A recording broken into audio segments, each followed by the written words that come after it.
Over the course of many generations, there were two kingdoms that ruled over Israel side by side. The kingdoms were, on the one hand, Malchus Yehuda, and the other hand, Malchus Yisrael, Ephraim. So Yehuda had the capital as Yerushalayim, and the other capital was Shomron. Malchus Yehuda was much more of a stable kingdom, in the sense that the kings that ruled over Yehuda were always from the Davidic lineage, and they were father to son, for the most part. Here and there, a little bit of deviations from that. There was one queen in the middle, actually, Natalia, who took the throne by force, and there was, at the end, there were some brothers and nephews, but it was always the Davidic lineage in some way or another. Now, ever since the other kingdoms split off, so that happened during the days of Yerovam ben Nevat, because Yerovam ben Nevat led a rebellion against King Rehoboam, son of Shlomo, son of David, led a rebellion, and with that, he created a new kingdom. So this new kingdom was actually the majority of the Jewish people, 10/12 of the Jewish people. But the way it worked was, there was never a stable enough dynasty. So some dynasties last for an extended period of time, but then they just get wiped out. For example, Yerovam ben Nevat gets completely wiped out because of all the sins of Yerovam. Then there's Baasha, and then he gets wiped out. And then there's Achav's dynasty, and they get wiped out. And then there's Yehu ben Nimshi, and they get wiped out. So every time someone comes and kills the other guy, and then puts up a new kingdom. So the period of time I want to look at today is the time when the king of Israel was a very, very powerful king, and yet in Tanakh, he's always known to us as a very wicked king. His name is Achav. So now to establish when he was king and what happened in that time, Achav was the son of Omri. Omri was the general of the army.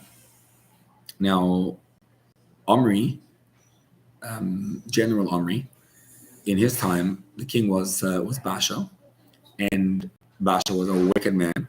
So there was a prophecy against him that he would lose his throne. So Baasha was assassinated by one of his servants, whose name was Zimri. Now, the assumption may have been that if you kill the king, you become the king yourself. But that's not necessarily true. So Zimri went and killed the king. And then Zimri became the king. He was the shortest reigning king ever. He was king for 7 days. Then there's a civil war going on between the general, who's Omri, and Tivni ben Ginas, another fellow. And the two of them have a war. In the end, Omri prevailed. Tivni ben Ginas dies, and Omri becomes the next king. How did he become king? He went to Zimri. He assassinated Zimri. So Zimri assassinated the king, Baasha. Zimri became the king for 7 days. Zimri killed him because he was a wicked king. But then it says Zimri was also a wicked king. You wonder how wicked could he have been in 7 days of his reign? The answer is he was a wicked man in general, and those 7 days just express his wickedness. Then Omri kills him. Omri becomes king for 12 years, I believe it was. 12 years later, Omri dies. Unfortunately, Omri was also a wicked king, even though he killed the other guy because he was wicked, but now he's also a wicked king. So Omri dies, and now we have the next king. Who's the next king after Omri? Achav ben Omri. Now, this dynasty actually was to last for a full 4 generations. So you have afterwards Omri, Achav, son of Omri, and then Achav's son after him, and his grandson after him, and then the grandson was Yehoram, and Yehu ben Nimshi puts a brutal end to the kingdom of Achav.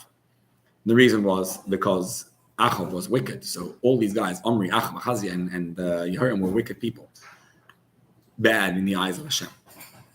And so Yehu ben Nimshi killed them. Except that's another story. When Yehu killed them, then he provided a brand new reign, and unfortunately not much better than the previous one. He's also bad. So yeah, that's what happens in that period of time. What I want to focus on is this king called Achav, who's king for 22 years. Probably Achav's worst crime that he's admonished for is his wife. He married really bad. His wife he married was her name was Isabel. Now she wore the pants in the house. That's what it looks like. Like he was completely he's like a non-figure. Even though he's the most powerful king, she seems to be always the one who dominates the show. Isabel was a daughter of Etbaal, who was the king of Tzidon. So Tzidon's in the north, another country, and Achav makes a very powerful pact with another nation, and thereby he really seems to consolidate his throne. By having a connection, he's the son-in-law of Etbaal, king of Tzidon. That's pretty powerful. Alas, this woman, Isabel, was notorious. So she introduced an Avodah Zarah, an idol worship that had never been present in the Jewish people. It was called the Baal. And it was to become one of the primary Avodah Zarahs of the next period of time. So she produces this Avodah Zarah. She brought it in. She introduced it from her country, right? Now, if we look at the iniquities, really, of Achav, what do we discover? Like, we look at what made Achav so bad. So let's point out a few pointers. First thing is he married Isabel, and she brought in the Baal into the people of Israel, who until then were really, they served Hashem. I mean, they had different Avodah Zarahs, but never knew about this type of Avodah Zarah, and this seemed to be pretty bad. Then what happened was, the story is, as recorded in the Medrash, if you look at the verses, they allude to it, but Achav went to a Shiva house. He went to Nichum Avelim. So the guy sitting Shiva is a fellow by the name of Chiel Beit Ha'eli. Chiel from Beis El. Chiel decided to rebuild the city of Jericho. Now that city was the first city which had been conquered by Yehoshua when he entered the land of Israel. It was completely conquered and decimated, and Yehoshua destroyed the city. And then he announced that whoever builds the city of Yericho, you're never allowed to build the city of Yericho. If you do build it, his words were, with his elder son, he will put up the foundations, and with his younger son, he will put up the doors. In other words, don't build the city. If you do, God forbid, all your children will die in the process. So Chiel Beis Ha'eli says, I don't care. And he goes and rebuilds the city of Yericho. And he sat Shiva for every single one of his kids in the process. And he built Yericho. Now Yericho is built. Since then, Yericho was built. So it was when the last Shiva he was sitting, his last son died. And he's sitting Shiva.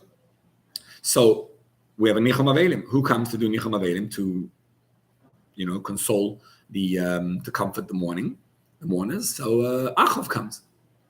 Achav arrives by Chiel's home, sitting Shiva, and he meets another very famous individual whose name was Eliyahu, otherwise known as Eliyahu Hanavi.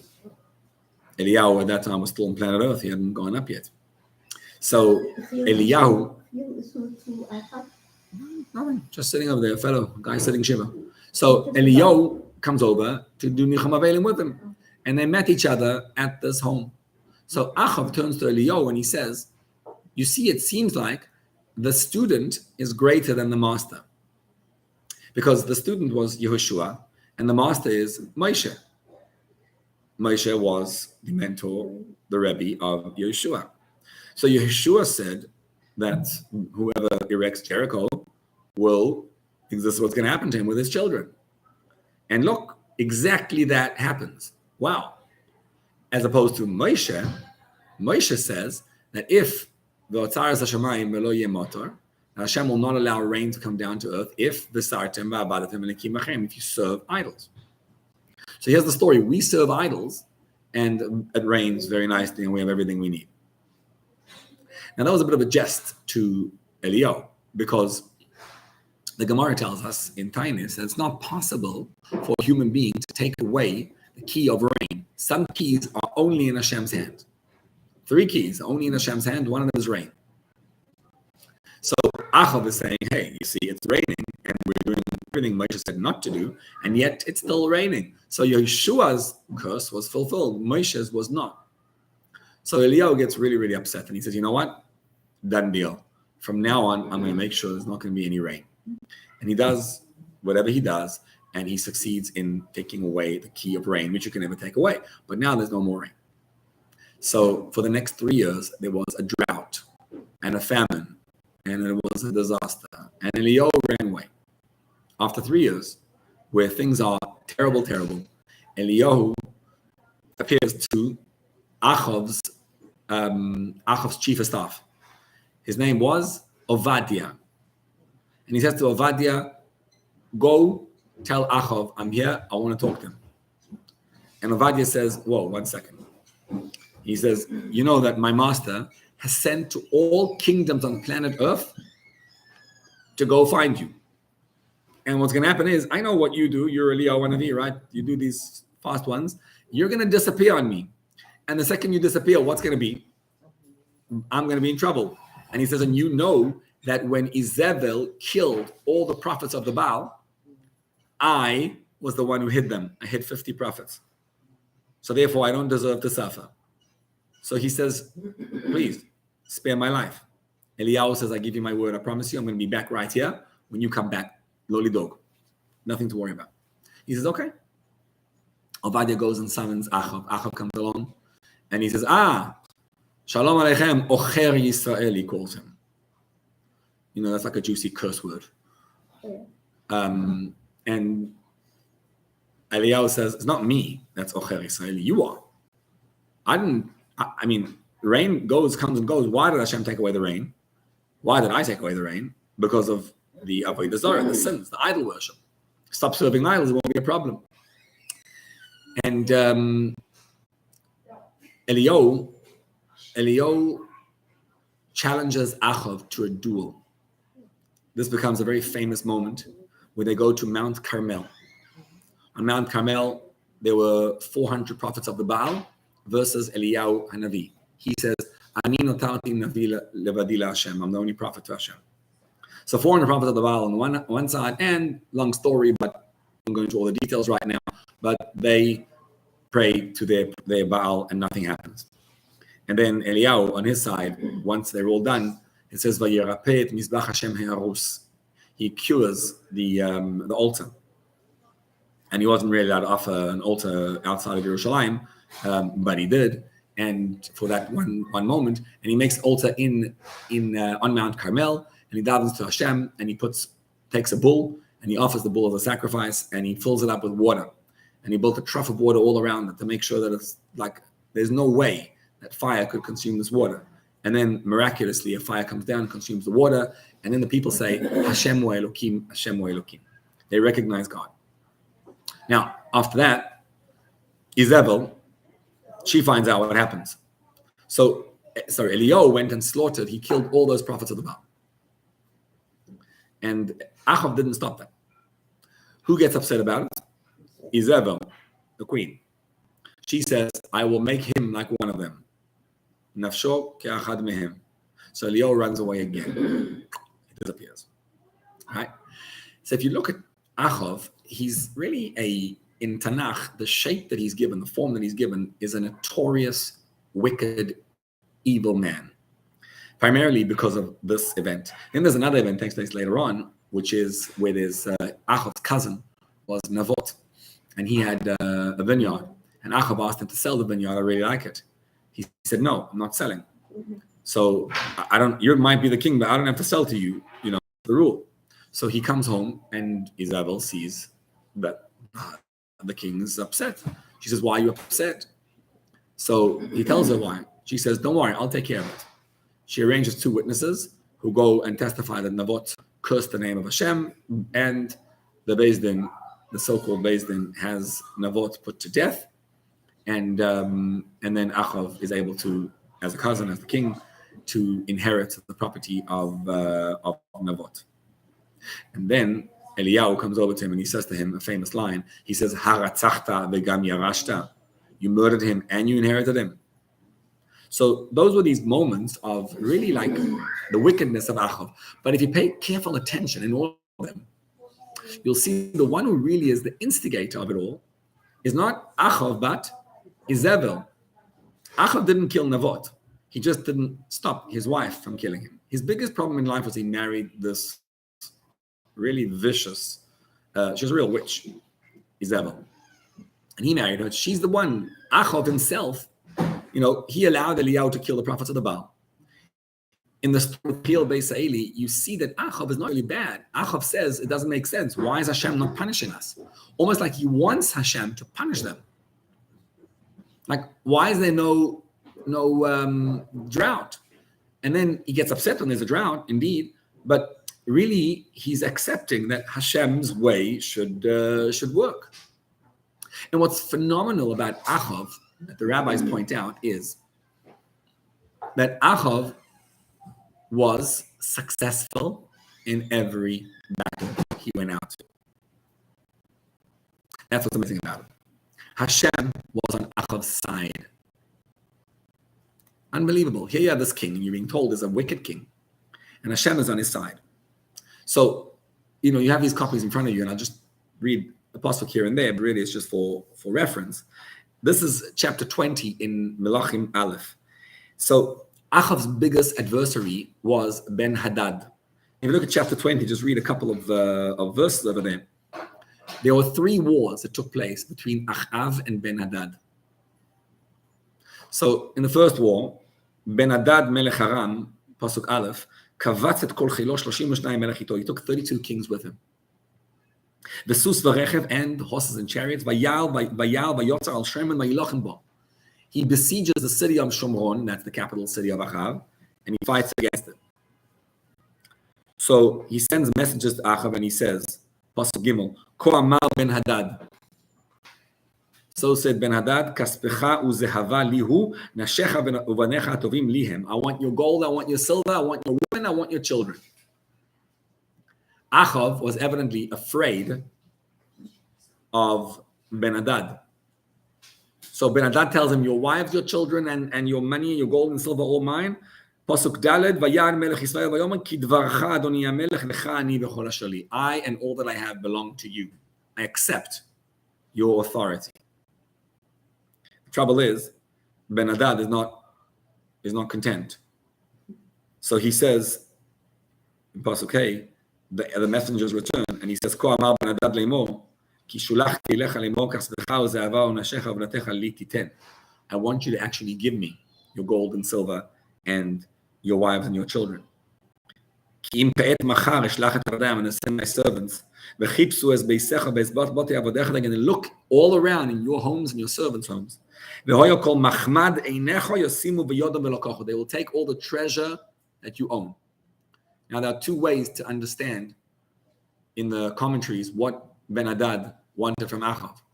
One is that what he asked for was, initially he said, I want your wives, children, gold and silver. What that meant in kingly discussion is, I want you to be subservient to me. So he says, okay, many kings subservient to you. I get you're stronger than me. Fine, I'll be subservient to you. That's one way of understanding it.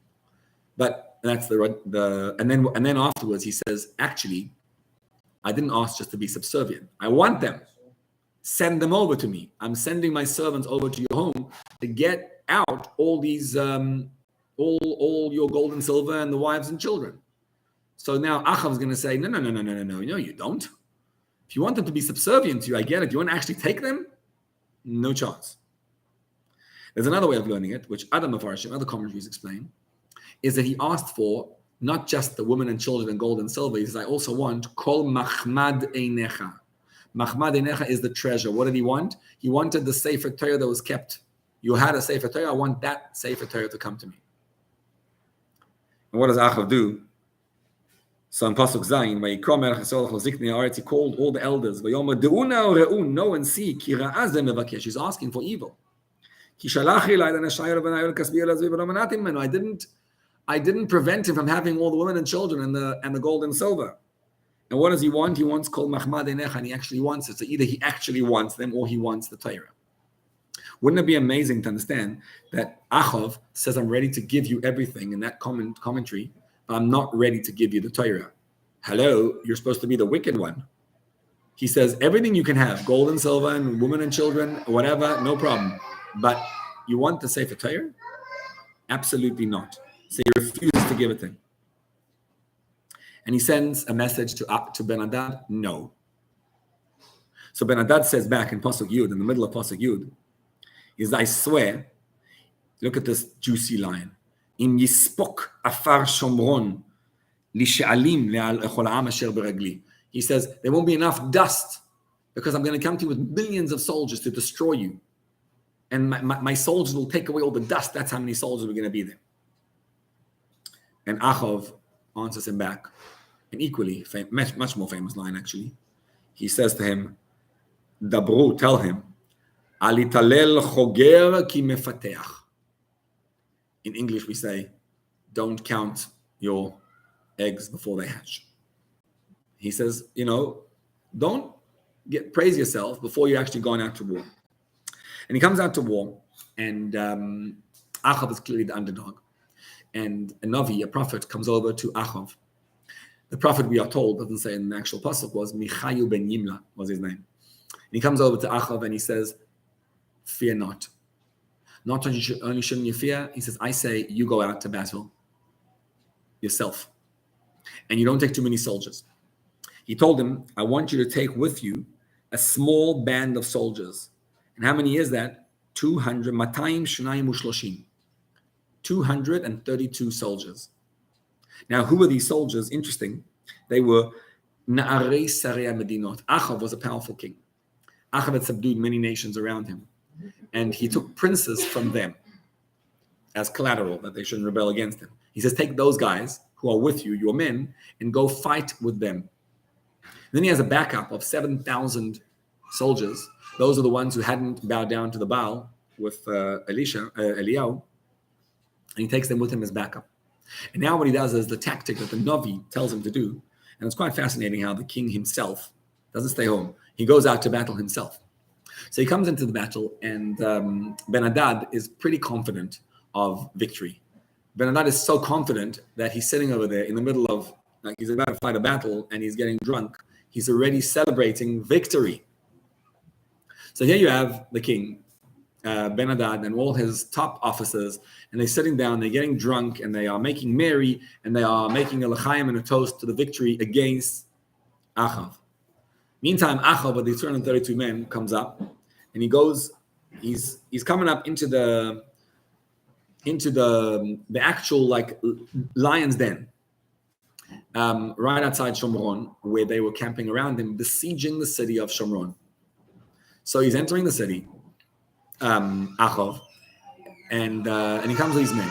Now, what was the logic went as follows. The logic was it was meant to be fought as even though the prophet told him you're going to win, it's fought as a logical battle. The way you fight is you're going to go in and you're going to attack in the lion's den, take a few soldiers, and you're going to win by destroying the lion's head, right? So it's fascinating. There's a similar tactic that was used by Yonason, son of Shaul.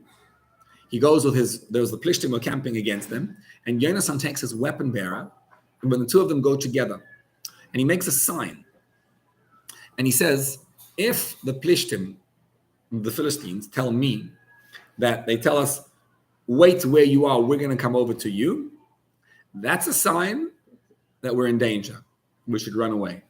But if they say, come over to us, then we know that Hashem has delivered them in your hands. And just as an aside, it's interesting that what Yonason was doing was basically making some kind of it's called nichush, like a sign to see if Hashem is going to help you. So the Rambam, in the laws of Avodah Zarah, the Rambam says, he discusses, are you allowed to be menachesh? What's menachesh? Menachesh is to say, okay, am I going to have a good day or bad day? Well, if I go out and I see a black cat walking in front of me, it means I'm going to have a bad day, right? But if I see like a a nice, beautiful limousine come out, that means I'm going to have a good day. That's called nichush. The Rambam says you are forbidden to do nichush. You even get lashed for it. And he says, who did nichush? Remember in Tanakh, who did that? Who said, if something happens, then it's a proof that I get what I want. He wanted to make a shidduch. He wanted to marry off a girl to a boy. And he says, well, if she comes out, Eliezer and Rivka, there you go. If she comes out and she says, come drink, and she says, come drink, and not just you, but also your camels, then I know she's the one. So the Rambam says, like that. That's forbidden to do. Now, the Rambam writes his book, and the Rambam has the Rambam's, his opponent is the Raavad, Rabbeinu Avraham ben David. So he has these little footnotes on the Rambam, and he says, in Hilchos Avodah Zarah, chapter 11, he says, what? How can you possibly say that nichush is forbidden and then say Eliezer did it? Then that's like Eliezer did it, so it must be okay to do it. Otherwise, why would Eliezer have done it? So how could you say about a tzaddik like Eliezer that he did something which would be lashed for him? And not just him, he says, who else did it? Yonasan. The same thing. We just did that story, right? Yonasan says, if me and my weapon bearer come out, and if the Plishtim say, we're coming to you, that's a sign that, oh, no, it doesn't mean, right? That's a dangerous sign, run away. But if they say, you come over to us, that's a sign we're going to win. And so they win a decisive victory. They went and they killed all the Plishtim there, and they killed everyone, and two of them won the war themselves. So the Raavad says, clearly that's a permissible thing to do, otherwise why would they do it? And the Raavad says, if they were here, Eliezer and Yonasan, they would give the Rambam, you have to be a Raavad to be able to say this, he says they would give him a pulsa denura. That's like a very juicy curse. Pulsa denura means lashes of fire, fiery lashes. They would give the Rambam. That's what he says. So now, the question is, how do you resolve that? I mean, what does the Rambam mean? So in the Rambam L'am, they say based on the Ran, Rabbeinu Nissim, his explanation explains it. Essentially what was going on was this. Eliezer and Yonasan didn't make a random nichush. It wasn't, I'm going to go out and if I see a black cat, then it's a sign, it's a bad omen. It wasn't a random omen. It was a very defined omen. What they said was this: we're going to go out. Eliezer says, my master Avraham is a man of chesed, a man of kindness.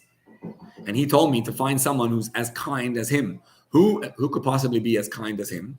Well, if a girl comes out and she says, give all the camels to drink also, that's extreme chesed, that's Abraham-like. So it wasn't a random nichosh, it was an actual, right? A proof, right? And so did Yonasan do the same thing. Here's what Yonasan did. He says, are they overly confident or not? That's what he wants to know. If I'm going to see that these soldiers are overly confident, then it's a sign that Hashem has delivered them in our hands. So if they say, you stay there, the two of you, we're going to come over to you, that's a sign they're being cautious. If they say, come over to us, that's a sign they're overly confident. And that's what the Rambam means. What the Rambam is saying is nichush on its own is prohibited. Just to say randomly, if this and this happens, that you cannot do. But to say that if I see she's got chesed, or I see that the soldiers are not afraid, then it's a proof that is allowed to be done. And it would seem that that's exactly what Ben Hadad was doing, what Achav was doing to Ben Hadad in this war.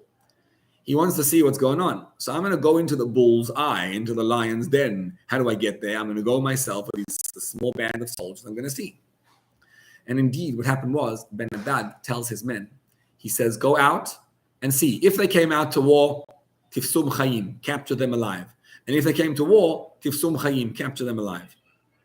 Either way, capture them alive. So they come out and they bring Achav and all these soldiers with them into the lion's den. So now they're right there with Achav, with Ben Hadad. And Ben Hadad's drunk, in a drunken stupor. So Achav and his men, as soon as they get there, they pounce on them, and they manage to create a tremendous uproar. And Ben Hadad and his men flee. Ben Hadad was able to escape, but Achav won a decisive victory, and this entire giant, huge army of Aram flees and runs away, and we have our first victory over Ben Hadad in a miraculous way with these 232 men plus the 7,000 soldiers behind who came out, and that was it. It was won. Like, you know who else did that? Gideon, when he went out to battle. So Hashem tells him, you have too many soldiers, that won't look like a miracle. He allows them to go with 300 soldiers in the end. So his tactic is 300 soldiers is Gideon comes to the Midianites and he encircles the camp in the middle of the night. Each soldier is given a jug, and in the jug is a torch. So the torch is covered by a jug, right? There's only space in the bottom for some oxygen, but they all have this burning fire. And then he says, we come out, they surround the camp, 300 men. And what do? They in 1 second, they take the jugs, they break the jugs so that suddenly there's fire like all around. Wherever you go, you see these huge giant torches of fire. And they blew the shofar. So what that looked like was like there's a giant, huge army behind and around you, and the Midianites inside in the middle of the night got all confused and started killing each other. That was a tactic. Looked like in the 6-day war, Yom Kippur War, we used those tactics also when there's like a few soldiers left, and there's like, you see these amazing miracles where 20 tanks are able to ward off like 1,000 Egyptian tanks. And those are miracles that Hashem gave to us in our times. So Ben Hadad runs away. Achav wins a decisive victory. War number 2 was the Navi, the prophet tells Achav, he says, okay, prophet of Hashem, he's coming back. L'tshuvat Hashanah, at the end of the year, he's coming back. Go and make sure, and you're going to win again. So Ben Hadad comes out this time with a huge, giant army, and he's very, he's like a wounded lion, a wounded bear, and he comes out, and he's coming to fight him again. And the Navi tells Achav, he says, don't worry, you're going to win this battle too. Ben Hadad comes out, and Achav succeeds this time, goes out to him. He succeeds in killing 100,000 soldiers. And then a wall falls on 27,000 soldiers more, and Aram is defeated. So, it's quite fascinating.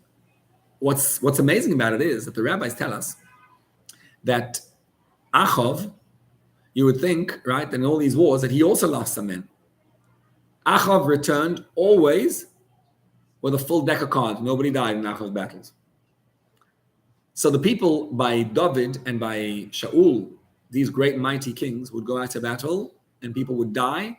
They would win some, lose some, but they never came back wholesome. Overall, they won, yes.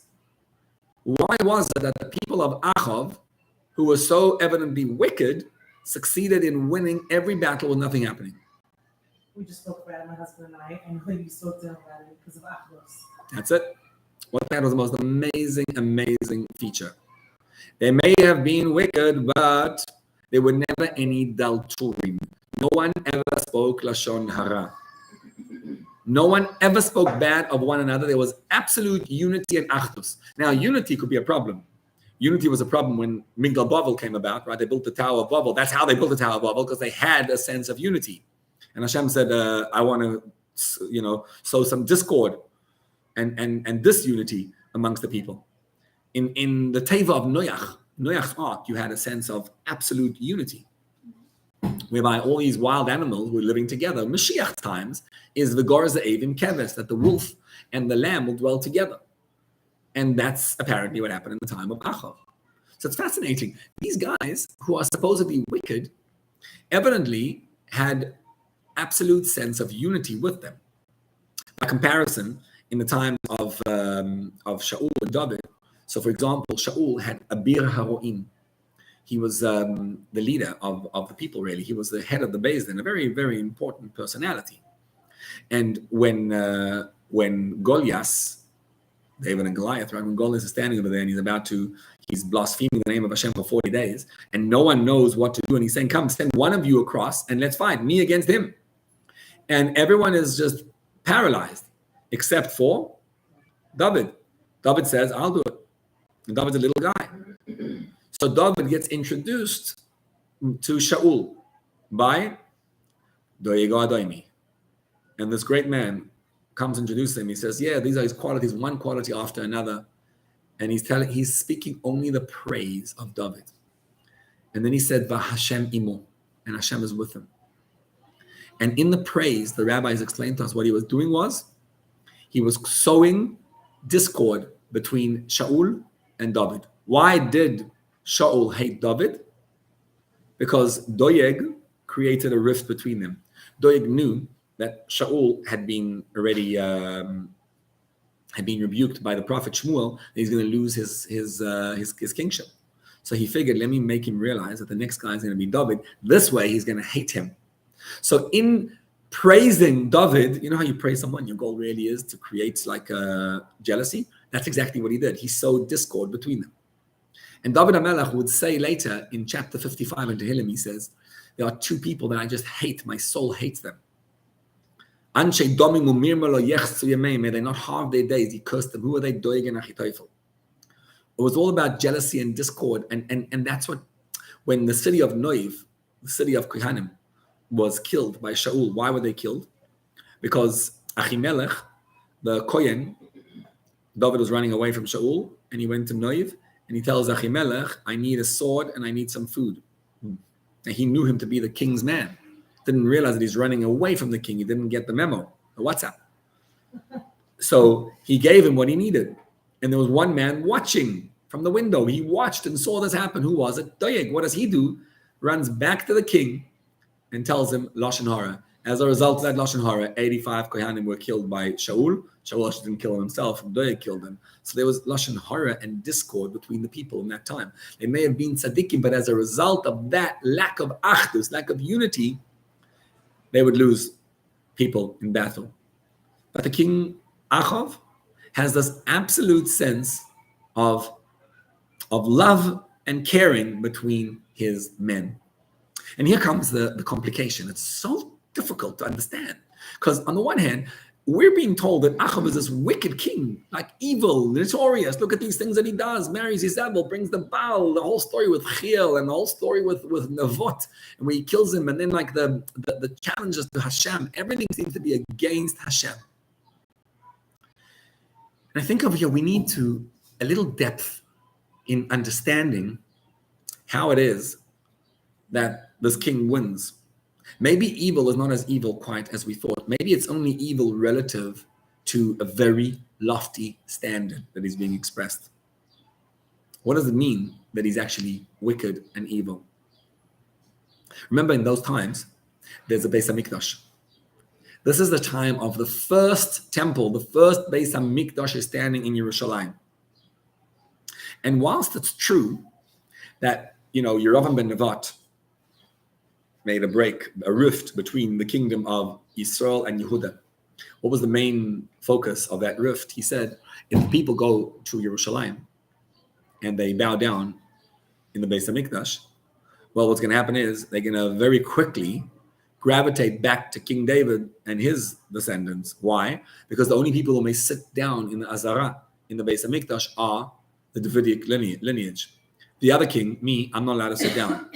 So if I go there, it'll be very clear that he's the real king and I'm the usurper. So what does he do? He put golden calves in Dan and Beersheba to block the people from going out. So the people actually, in the times of the Beis HaMikdash, 10/12 of the Jewish people, 10 out of 12 tribes, didn't actually go visit the Beis HaMikdash. Imagine that.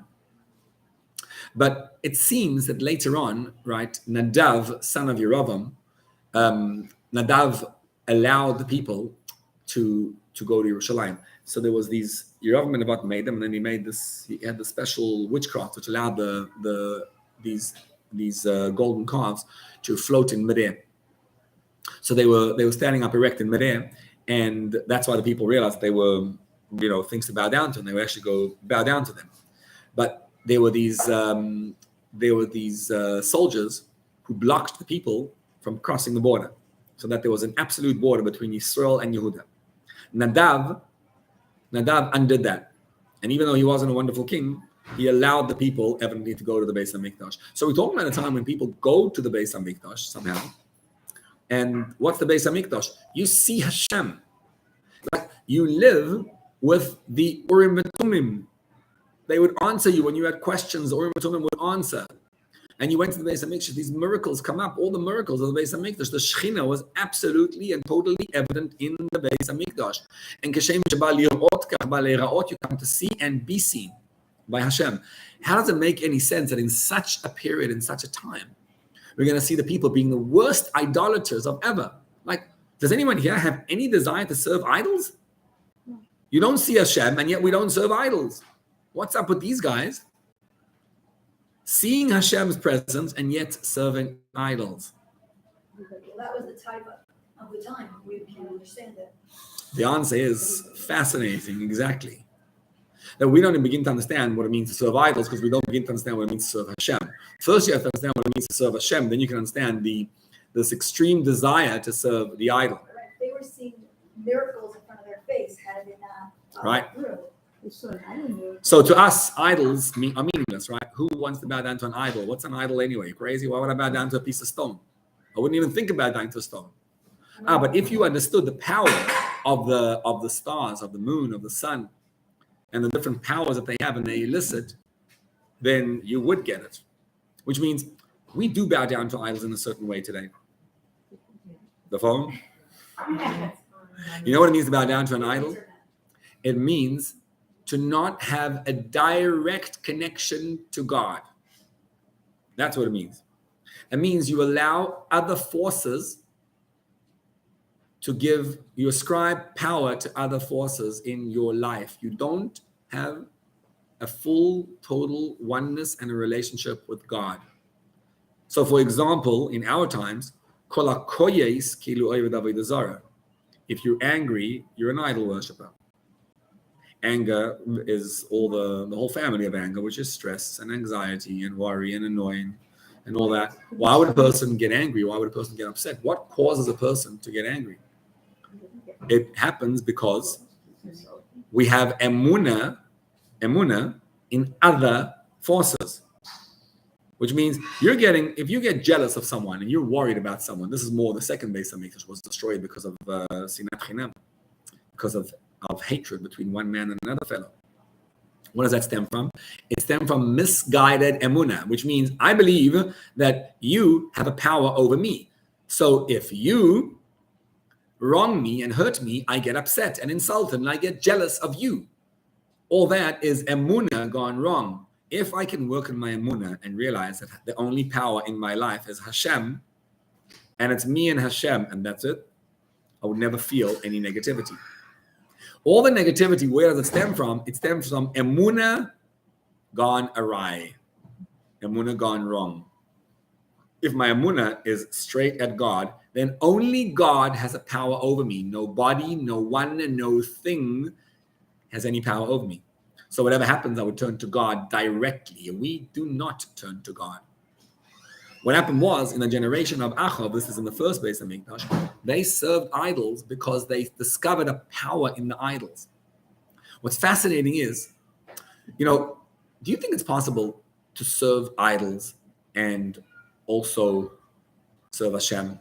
Like, if you serve idols, can you serve idols and still keep Shabbos and kosher, family purity and everything else?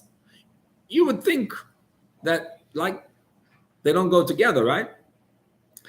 What's fascinating? Our generation is sometimes, the craziness in our generation that's unbelievable. Like, you could have someone, I got a real shaila, not more than once. The shaila is where a woman will tell me, what should I do? I'm married to a non-Jew. Should I keep the laws of family purity? Should I go to mikveh every month? And you're like, How do you even answer that? what do you mean? How do you... Like you're impure. How does someone who's married to a non-Jew even have that question? It means marrying a non-Jew I'm okay with, but I want to keep mikveh. The answer is very simple. How? She was married to him. She married him for 20 years, and then she gets closer to Judaism. She loves Yiddishkeit, but she's still married to him. She's not ready to get divorced, but she wants to keep the laws. So should I keep it or not? It's fascinating, right? I was by my brother once in the Upper East Side. So he saw a guy, he showed me a guy, he looks like he's wearing on Shabbos, he has a long beard, and he has, a kapata. He's wearing like the long coat on Shabbos. He looks like a real chassid. He says, it looks like a chassid, right? Amazing. One little thing. His wife is not Jewish. And you're like, how do you do that? Simple how. We live in a generation which is absolutely fascinating. It's really fascinating because the tshuva movement has brought to a fore that people are coming close to Hashem and getting close to Hashem. But once upon a time, the first thing you did was, the last thing you did, I should say, was decide to marry someone not Jewish. That means you broke with the faith. You're done. Today, it's entirely possible that you'll do that, but I still want to be connected. Like I'm not connected in this, but I want to be connected there, right? We're a little bit strange, like weird and wonderful in many ways. So how did you answer that one? Well, that's interesting in that one. There's actually there's a work called Minchas Chinuch. At the back of the Minchas Chinuch is Koimetz Mincha, and he says that he describes with Esther and Achashverosh, and he says that yes, she should go to mikvah. Secret, but yes, she should. So you don't know what's going to bring you back. And keep separation, like just keep. Yeah. She tell them 2 weeks on, 2 weeks off. Like what? Yeah. But forgive me, what's the connection with Esther and? Well, I get it's too big a subject. Right.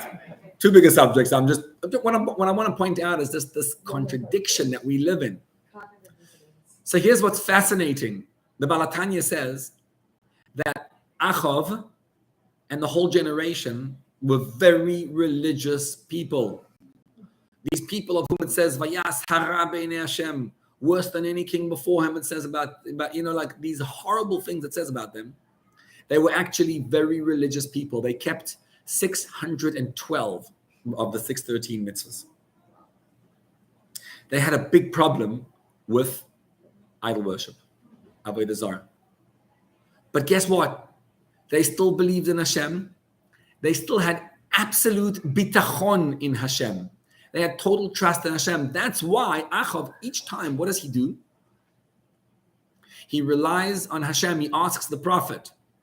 In these wars with Ben Hadad, the prophet, should I go? Should I not? What? The prophet says, go. How should I go? He listens to the prophet. He's a big Baal Emunah, a big Baal Bitachon. He believes in Hashem. He trusts in Hashem. He just has one little problem. In those times, in the words of Yirmiyahu Navi, they were Nashim HaMevakot et HaTammuz. The women would cry to the Tammuz. Tammuz was an idol. Which means because they were such spiritual and holy people, they appreciated the zodiac and the power of the stars and all these different forces out there. And they realized that the forces have a power.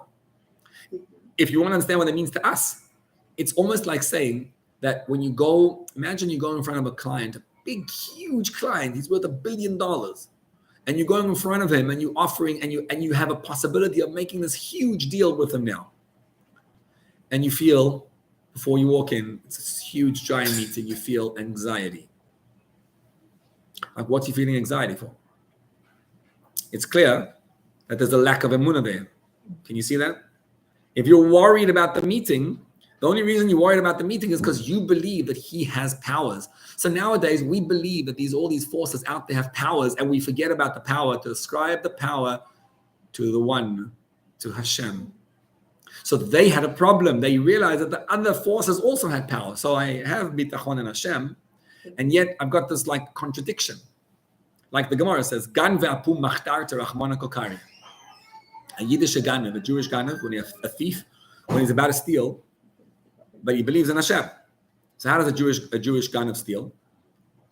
He offers a prayer to Hashem and says, Hashem, I know I have the wrong business, but please help me succeed in my business. He has absolute bitachon in Hashem. He has trust in Hashem. He's going to succeed in stealing, right? That's the problem, where he thinks he's stealing and yet allowing himself to steal in order to make. I have to make money, which I do. Well, the point is we live in a contradiction. Right. So what you're saying is that our generation right now in 2022 or whatever year it is not really any different from this. In a sense, generation many years ago. Exactly. That their form of Avodah Zarah, I think of a right. That's a very lofty form of Avodah Zarah, but yes, they would bow down and submit themselves because they realize the power. And yes, we need to learn this because we still have that. But here's where it goes wrong. We're not so conscious of it, though.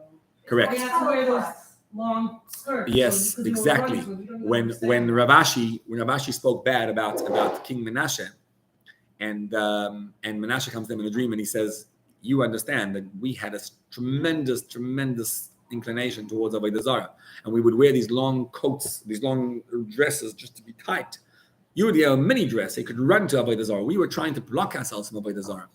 But here's where the moment of truth comes along. So in the second war, what happened was Ben-Hadad himself runs away. Ben-Hadad flees. And the Pasuk tells us over here that, I won't read it inside for lack of time, Ben-Hadad runs away. And when he does, so now Achav is he's won the war. What do you do if you win the war? What should you do to Ben-Hadad? Kill him. He's your enemy. He's the one who did this. So Ben-Hadad's people come over to Ben-Hadad himself. They're hiding. They say, we think the best thing to do is to go out and ask for mercy. Because what we realize is, Hinei shamanu ki malchei Beit Yisrael malchei chesed hem. They're kind kings. It's like, if the Arabs would have won the Six-Day War, what would happen to us? Imagine. Don't try imagine. But if we won the Six-Day War, what do? Here's the keys. Oh, Mufti, you can have. I'm so sorry. I'm so sorry that I won. My apologies for winning this war. And so you can have the keys back. And, no, stay. Become terrorists inside of us. Sure, we love terrorists next door to us. Like, that's how we Jews are. That's unfortunately not so funny. That's what we do. Well, you want to know where Jewish liberalism stems from? Achav is the Malchei Chesed. His people were right, Ben-Hadad's people. So they come over dressed in mourning clothing, and they say to Achav, that you won the battle against us, and Ben-Hadad is with us. And Ben-Hadad, he says, Achicha Ben-Hadad, your brother Ben-Hadad wants basically mercy. And he says, what? My brother Ben-Hadad? My brother Ben-Hadad, the brother who wanted to take away everything from him and kill him or whatever, he calls him Ben-Hadad Achihu. And he tells Ben-Hadad, bring him out, and I'm going to give him everything back. And all the land, talking about giving away land, all the land, which was the cities that my father Omri took away from Ben-Hadad, I'm giving him back to him. And I give it all back to him. And he lets Ben-Hadad get everything back. And he sends him home with all the glory. And the same prophet who had come to him before, comes over. Prophets like to do things in a metaphoric way. So the prophet goes over, I don't know, over time, it's in a few more minutes, I need to finish the story. So Ben-Hadad, the prophet comes over to him and he says like this, he goes over to a friend of his and he says, injure me, hurt me. And Hashem said that you should hurt me. And he says, no way, I'm not hurting you. He says, if you don't hurt me, you're going to get punished. He goes off and a lion devours this other guy. So another guy comes over to the second guy and he says, Hashem said, hurt me. And he's like, whoa, okay, I don't want that to happen to me also. So he hurts him. And this injured prophet comes over and he's standing and he's got all ashes on his face. And he meets Achav as he's coming with a chariot. And he says to Achav, he says, Your Majesty, I was given, tells him a story, I was given a POW, a prisoner of war, to look after and to guard him. And I didn't look after him and he ran away. And the guy who gave him to me came over and now he injured me. He says, Your Majesty, help. So Achav looks at him and he says, I don't understand. He's right. Like, you were wrong. So then the guy takes off all the ashes from his face, and Achav recognizes him as the prophet who was coming to him all the time. Yeah. And he says, Your Majesty, that was the story of you. I gave you the prisoner of war. He was in your hands and you had him. And now, as a result of this, you're going to suffer because of him. Where did this stem from? Ben-Hadad, saving Ben-Hadad, calling him my brother, giving him all the land. Where could that possibly come from? That's because Achav was an idol worshiper. That's because in as much as he believed in Hashem, he didn't have absolute emunah and attribute every detail of what happened to Hashem. It would seem that that's what made him have Rahmanas, like reminds you of Shaul and Agag. He refuses to kill him. He doesn't kill him. He says, now you're going to suffer from him. And then a short while later, 3 years later, there's a war. And Achav calls his Mechuten, Achav's Mechuten, his Achav's son, was married to Yeshaphat's daughter. Yeshaphat was the king of Yehuda. They made a pact between them. Now the kingdom of Yehuda and Israel are friends. Yeshaphat was a big tzaddik. Too bad that his daughter, Atalia, daughter of Achav and Izabel, she's a whole story on her own. She later on goes and kills off all her little children and grandchildren so she could become queen. Yeah, she was pretty notorious. She was a witch like her mother, Izabel.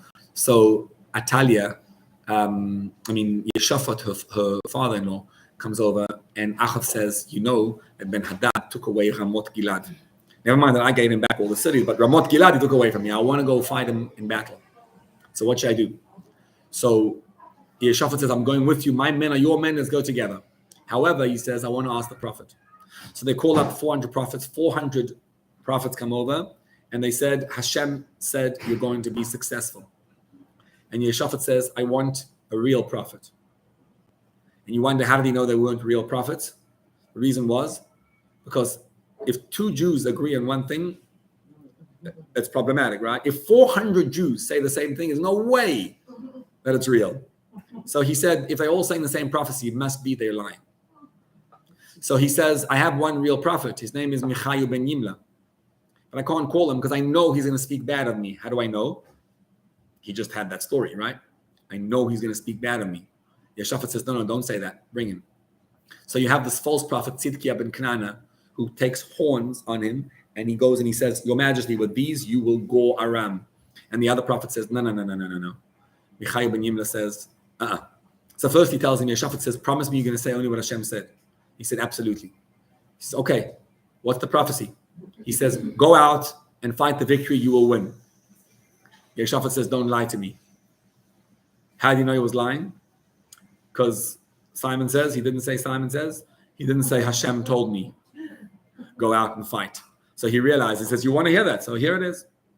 He says, you want to hear what it is? I'll just quote you some of these juicy words over here. He says, you want to know the real prophecy? So said Hashem. It's in chapter 22 in verse 17. Vayomer, he says, Ra'iti et kol Yisrael, I saw all the Jews, nefotzim al ha'arim katzon asher ein lahem roeh. Oops, I'm really over time. Sorry, I'll finish quickly. He's like, I saw them all being dispersed like sheep without a shepherd. What he meant was, he says, everyone is going to come out in battle except for the shepherd. Achav himself is going to die in battle. And Achav is very upset by this. He says, you see, I told you can't say anything good about me. Achav says, I'm going out to battle, and you are going to be locked up. Feed him in a small dome. Feed him lechem tsar umayim lachatz. Feed him bread, like constrained bread, and just a little bit of water, and lock him up. He locks him up. Michayu says, I swear, if you come back, Hashem didn't speak through me. They go out to battle. The rabbis tell us that Ben-Hadad had spies in the middle of this whole thing. He had spies. And they noticed, they heard this prophecy. So they realized that the only one who was going to die in the battle is Achav. So Ben-Hadad tells his people, don't kill anyone. Don't even try to kill anyone, only the king. But the king knows that. So what does he do? He dresses up like a regular soldier. So the soldiers of Aram go out to battle. They're looking for the king. They saw the king. Who's the king they found? Yeshaphat was the king. They're about to shoot him, and then they realize, he's the king of Yehuda. Let go. Don't kill the king of Yehuda. So they let him go. It was a tactic, right? Because they realized if the people run away, Achav will run away too. So the goal was only kill Achav. So imagine they're fighting this war. They're losing men themselves.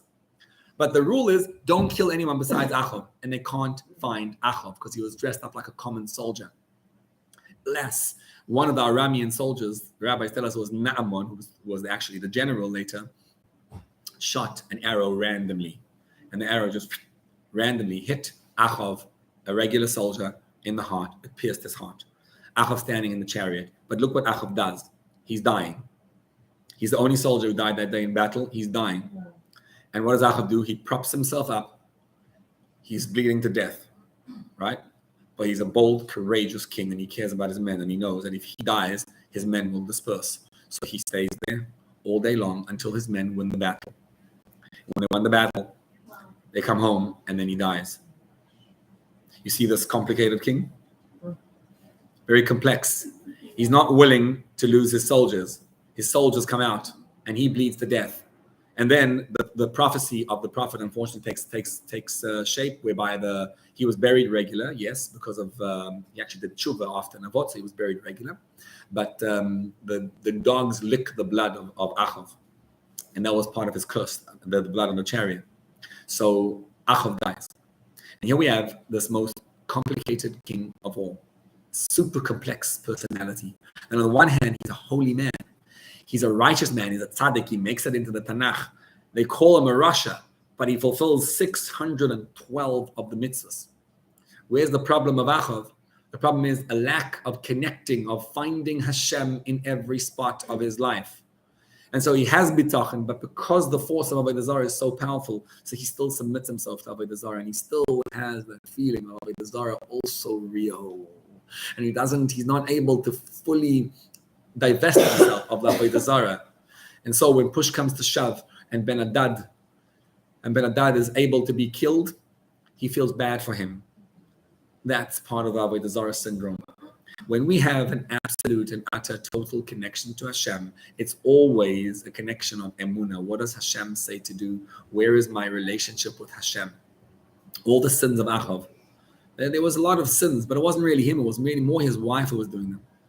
But the real crime of Achav was the Avodah Zarah. And the reason we're told that story, it's very connected to Matan Torah. When Hashem gave us the Torah, he says, Panim befanim, God spoke to you face to face. What does it mean face to face? Hashem spoke to us, and when you looked at the first luchas, the first tablets, every angle you looked at them, you saw Hashem. From back, from front, from up, from down, it's panim befanim. You saw Hashem everywhere and in everything. And that's the challenge that the king, a person like Achav, had. He couldn't see God in everything. He saw Avodah Zarah. And the mission in being able to overcome that is to work on ourselves. And every time I feel a disconnect from Hashem, is to say, Hashem, I see you here. Anochi Hashem Elokecha, I am Hashem your God. I am Hashem your God in this, I am Hashem your God in that. And when you feel that anxiety and that worry and that all that type of feelings that are anti-godly, that's your Avodah Zarah today. And you recognize Hashem and you say, no, but I still see Hashem despite the challenge. Anochi Hashem Elokecha. And then with that, we can make good decisions, wholesome decisions, divine decisions, so that we know when to be kind and when to be liberal and when to be strong and strong-minded. It's all about, do we have a relationship with Hashem or do we have a relationship with ourselves? And the more we work on it, the more we introduce emunah into our lives and undo what was done by Achav to bring about Geula. Thank you so much.